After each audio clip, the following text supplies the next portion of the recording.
സ്വാഗതം ന്യൂസ് ക്യാപ്സ്യൂളിലേക്ക്. ബന്ദിമോചനത്തിനും തടവുകാരുടെ കൈമാറ്റത്തിന് പിന്നാലെ ഗസ വെടിനിർത്തൽ കരാറിൽ ഒപ്പുവെച്ച് ലോകരാജ്യങ്ങൾ. ഗസയിൽ ശാശ്വത സമാധാനം നിലവിൽ വന്നതായി US പ്രസിഡന്റ് ഡൊണാൾഡ് ട്രംപ്. 154 തടവുകാരെ ഈജിപ്തിലേക്ക് നാടുകടത്താനുള്ള ഇസ്രായേൽ തീരുമാനത്തിൽ പ്രതിഷേധം.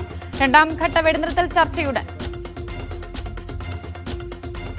പാകിസ്ഥാനിൽ പ്രതിഷേധക്കാരും സുരക്ഷാ സേനയും തമ്മിൽ ഏറ്റുമുട്ടൽ. 5 പേർ കൊല്ലപ്പെട്ടു, 48 പേർക്ക് പരുക്ക്. പഞ്ചാബ് പ്രവിശ്യയിൽ ഫലസ്തീൻ ജനതയ്ക്ക് പിന്തുണയുമായി തെഹ്രീക്ക് ലബൈസ് പാകിസ്ഥാൻ എന്ന സംഘടനയാണ് പ്രതിഷേധിച്ചത്. ഇന്ത്യ പാക് സംഘർഷം അവസാനിപ്പിച്ചത് തന്റെ ഇടപെടലിലാണെന്ന അവകാശവാദം ആവർത്തിച്ച് US president Donald Trump. Israel പാർലമെന്റിലെ പ്രസംഗത്തിലാണ് പരാമർശം. തുർക്കിയെ ജോർദാനിലേക്കും അർമേനിയയെ അസർബൈജാനിലേക്കും ബന്ധിപ്പിക്കുമെന്നും ട്രംപ്.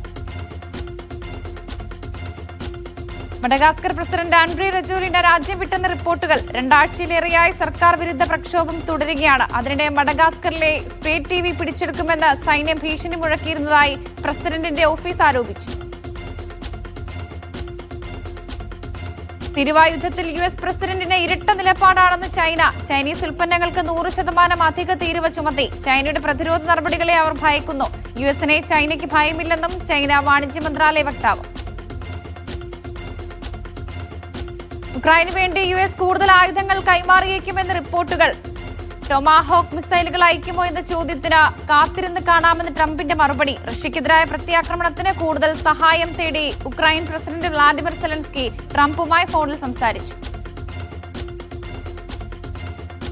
ദക്ഷിണാഫ്രിക്കയിൽ ബസ് മറിഞ്ഞ അപകടം, 42 മരണം. ലിംപോപ്പോ പ്രവിശ്യയിലെ N1 ഹൈവേയിലാണ് അപകടം. മരിച്ചവരിൽ 7 കുട്ടികളും ഉൾപ്പെടുന്നു. നിയന്ത്രണം വിട്ട ബസ് മണൽത്തിട്ടയിൽ ഇടിച്ച് മറിയുകയായിരുന്നു.